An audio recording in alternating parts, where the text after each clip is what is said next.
Alright, so here's the situation. The Spider has a misfire, and I'm suspecting it's fuel injected related, and it's in cylinder number 3, the misfire that's happening. I was able to get down in there and pull the connector for the cylinder 3 fuel injector off. However, there's just no way for me to get my test leads for the injector tester down in there. And I also noticed that I can just turn the injector. I can move it around, which you shouldn't be able to do that. Kind of indicates to me that the seals are all worn out. In fact, I don't even see the seal in there. It's probably shrunk up, cracked, and fallen out. So I'm just going to go ahead and get started working on taking the fuel rail off. And the first thing I'm going to do is take the top half of the intake off just to get more room to get in here. All right, so first I removed the air intake hose. Then I removed the water hoses from the little thing up here. And if you ever find these blue hoses, don't use them. They're cheese grade. And I disconnected the throttle cable from the little spool thingy here. I'm gonna have to undo this nut right here so I can slip this back and out of the intake right there. Disconnected the auxiliary idle control, disconnected the throttle position switch, the cold start injector, the vacuum line to the fuel pressure regulator, vacuum line to the brake booster, and then also the charcoal canister down here. Oh, looks like I need to take off the fuel line for the cold start injector, and then I should be able to take these 1, 2, 3, 4, 5, 6, 7, 8 bolts off to get the top half of the intake off. Oh, and I gotta watch out for this little spring. It's gonna go springy on me, I'm sure. Oh, I forgot to take off the vacuum advance line going to the distributor. That's underneath the throttle right there. Easy to miss. But yeah, look at this stuff. That is nasty. And you probably can't see down in there, but those intake runners are all carboned up. I don't know if this thing is having a lot of blow by or what, but compression's great, so I don't know. This gasket, of course, is just coming apart whenever I pulled the top of the intake off. I'm gonna see if I can find one of these. I mean, I know Vicks will send it to me like next day, but I don't know. I might just clean it up and run a bead of silicone around. That's a future problem though. So I was finally able to get the test leads for the injector tester down on there with the intake top off the way. But take a listen to this. Can y'all hear that? Let me get you down in there closer. That sounds like a good injector to me. Maybe I should pressure test it. Yeah, I'll do that. I'll pressure test it because even though it sounds good, something might be up with it. All right, so I have my fuel pressure gauge hooked up to where the cold start injector used to be. And watch this. I think this is kind of interesting. After you pump it up, the fuel pressure rapidly drops down. And it kind of sounds like something over here is squirting. So I'm thinking that injector is probably just wide open, even though you can hear it clicking. Or hey, maybe one of the other injectors are wide open. I don't know. That's just kind of weird because I know I have the misfire in cylinder number 3. Maybe I have misfire in more than one cylinder. I don't know. All right, guys, now riddle me this. All of a sudden, it started holding pressure. Like when I hit the flap, it jumps up to about 35, 36, which is expected.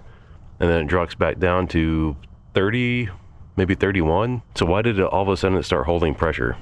Very, very strange. Well, since it wants to actually hold pressure, let's go ahead and do a relative pressure test on this thing. We're still hooked up to number 3. Oh, now the dang thing doesn't want to activate. Not hearing any clicking from the freaking fuel injector. Very suspicious. And I'm just gonna check, and yeah, looks like we're still on there. Oh, how freaking bizarre, man. Okay, I had to make sure that my injector tester was still working correctly, so I got out the oscilloscope and got it connected up. Check it out. It's obviously sending pulses, so I don't know what the deal is. All right, I hooked it up to a brand new fuel injector, and you're gonna hit the button. And I don't know if you can hear that, but it's like super quiet compared to that other rattly injector over there. So after confirming that this thing is still working, I think maybe the battery on this guy was just starting to lose charge and wasn't really strong enough to actuate the injectors anymore. Threw the battery charger on it, and now listen to this. It's on number 1 injector. Hopefully you can hear that kind of buzz right there. But what's interesting is look at the fuel pressure gauge. You see the fuel pressure gauge doesn't even really move. It doesn't start to move until I hit the button several times. It's like the injector doesn't quite have the strength to overcome the pressure and actually open until enough pressure is like bled out. All right, I need to stop screwing around and hurry up and get this done. Now, in order to get the fuel rail off, there's actually supposed to be a bolt here, and I'm missing the bolt. So I don't know if maybe I can find a bolt to go in there, but normally you'd have to take that bolt out because that holds the fuel rail to the intake. And and then you have to take this line off right here. This is the gas line, and it's got a stupid little flare nut on it. Makes it difficult to actually replace this hose, you know, but we'll see what we can do. And then on each individual injector, there's a nut holding the little bracket on there, and you gotta take that off before you can pull the fuel rail off. And this is cylinder number 1, nice and easy to get to. Cylinders 2 through 4, I don't know. So while flare nut wrenches are a thing, this little vice grip nut grabber is by far much better. A flare nut's probably still going to strip out on that thing, but this will lock onto that nut and hold it steady. I'll definitely drop a link in the description for these things. These are like one of my favorite tools. And see how that locks on there? Yeah, and ain't stripping at all. Now the other one's a different issue, but I'll probably just put a box end on that one. The larger side usually doesn't round off. So while you don't have to take the upper part of the intake manifold off in order to get the fuel rail out, I think it is helpful, and here's why.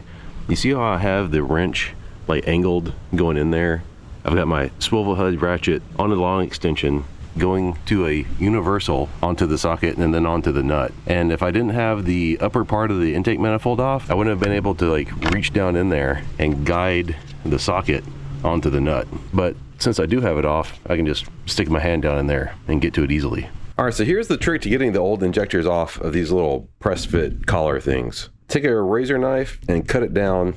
Just cut a slit, not too far, but you gotta cut all the way through till you feel like you're hitting the metal nipple inside there, right? And then peel it down like that. And then when you peel it down, you see that it pulls it out of the collar, and you can just cut the rest of that little corner off. And then once it's split, it just comes right out, just like that. And you can reuse these collars if you want, or you can just use a traditional clamp there. I think I'll probably just go with clamps. It's a lot easier. So take a look at the old injector real quick. It's got 2 different little rubber seals on it. This one goes down around the end of the injector, and then this one goes around the body of the injector. And that helps hold the little hold down plate, for lack of a better term, like on the injector. And you'll want to replace both of these. Sometimes it's easier just to cut the old ones off. So these are the new injectors. Here's the Beck-Arnley part number. Remember that. And unfortunately, as you can see, they don't come with like any little rubber seals, but I actually picked some of these guys up from, I think, AutoZone. So like any auto parts store, hopefully will have these things. Good thing I always keep some on hand. Oh, and it actually came with a little hose clamp, so that's really good. But you'll notice that the hose on the new injector is a little bit too long, so you're gonna have to trim that to match. And you want a nice perpendicular cut, so make sure you use a little cutter like this. Straightening the old hose out to try to get an idea of how long it actually is a little tricky. But if you cut it a millimeter or 2 longer than what you need, that's fine. Something about like that, because these old hoses probably shrank anyway. And what you do is before you put those seals on, you take your little hold down thingy, put that up on there, grab the larger seal and squeeze this up over, and it rides in that groove right there. And then that's good and captivated there. We'll pop this cap off, and I don't know, the pintle design's slightly different from these, but I think these are like aftermarket. They don't really look like the originals to me, although who knows. Yeah, I think the Beck-Arnley ones are probably better. But the small one goes on the end, just like that. And then you take your fuel rail and just shove the tube onto that nipple there. It's a nice tight fit. All right, they're all on there. Now, installation is the reverse of removal. All right, so you need like 3 tiny little baby hands to get it all lined up and do it, but I got it in there. You just gotta fiddle with it till you get it. Oh, and the small seals on the ends of the injectors, yeah, they like to fall off when you're trying to put them in there. I lost a couple down into the abyss. So, good thing I had some extra. Well, that's all there is to it. Get out there and do it yourself. Thanks for watching. See you guys next time.